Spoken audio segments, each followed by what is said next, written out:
मैं बोझ नहीं हूँ माँ, मुझको यूं कोख में ना मारो तुम ही तो मेरी ताकत हो, ऐसे हिम्मत ना हारो तुम। आने दो मुझे इस दुनिया में, तुम्हारा नाम मैं रोशन कर दूंगी। तेरी हर तकलीफ को दूर कर मैं तेरा घर खुशियों से भर दूंगी। मैं भी तो तेरा खून हूँ, इस बात को विचारो तुम। मैं बोझ नहीं हूँ माँ, मुझको यूं कोख में ना मारो तुम। माँ, बहुत दर्द होता है जब मुझे जबरदस्ती कोख में ही मार दिया जाता है। पता है माँ, आपके लिए तो वो बस एक दवाई है, एक इंजेक्शन है, पर मेरे लिए है बेतहाशा तड़प। मैं इस दर्द और तड़प से बचने के लिए इधर उधर भागती हूँ, पर ज्यादा दूर नहीं भाग पाती माँ। ये जहरीली दवाई मुझे अपनी चपेट में ले लेती है, मुझे इस कदर जकड़ लेती है, मेरी सांस गले में ही अटक जाती है। मैं सांस लेने के लिए मचलती रहती हूँ, पर उसका बाहुपाश इतना मजबूत होता है, मैं सांस का एक कतरा भी नहीं ले पाती हूँ। और फिर धीरे धीरे मुझ पर बेहोशी छा जाती है। मैं मूर्छित होकर बेबस गिर पड़ती हूँ। मेरा शरीर, जो अभी पूरी तरह बना भी नहीं होता, कुछ ही घंटों में भर भरा कर गिर जाता है और मेरा शरीर खून के लोथड़े में तब्दील हो जाता है और खत्म हो जाता है मेरा अस्तित्व सदा के लिए। माँ, मैं तो मिट गई, लेकिन जब कभी आप पीछे मुड़कर देखो, मेरी कभी याद आए, तो मेरे सवाल का जवाब जरूर टटोलना।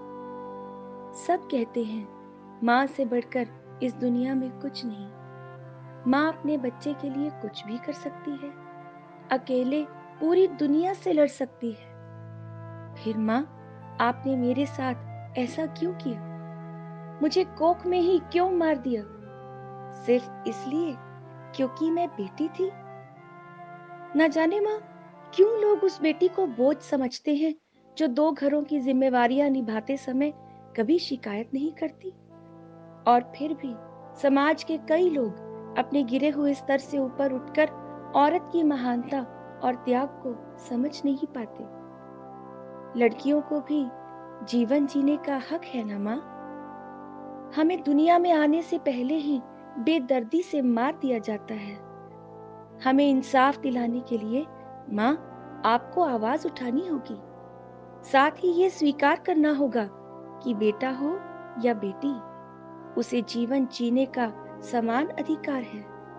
सिसकते तड़पते ये लफ्ज उस नन्ही सी जान के हैं जिसने अभी पूरी तरह धड़कना भी नहीं सीखा। कितनी अजीब बात है, इस जमीन पर कदम रखने के लिए उसे कोख से ही मिन्नतें करनी पड़ रही हैं। मिन्नतें खुद को इस दुनिया में आने देने की, मिन्नतें इस जिंदगी को सामने से देखने देने की, और गुहार उस दर्द से बचाने की जिसे मारने वाले को इतनी तकलीफ नहीं होती है, लेकिन उस नन्ही सी जान को एक एक सांस को बचाने के लिए पूरी जान लगानी पड़ जाती है। बावजूद इसके वो अपनी जान बचा नहीं पाती है और कोख में ही तोड़ देती है दम। मेरा परिवार एनजीओ ऐसे कई परिवारों को काउंसिल कर उन्हें बेटा बेटी के भेद को खत्म कर कन्या भ्रूण हत्या रोकने में न सिर्फ सराहनीय कदम उठा रहा है, बल्कि इन महिलाओं के साथ हर कदम पर खड़ा है। दोस्तों, समाज में हो रही सच्ची घटनाओं पर आधारित ये कहानी आपको कैसी लगी? आप कमेंट कर जरूर बताइएगा।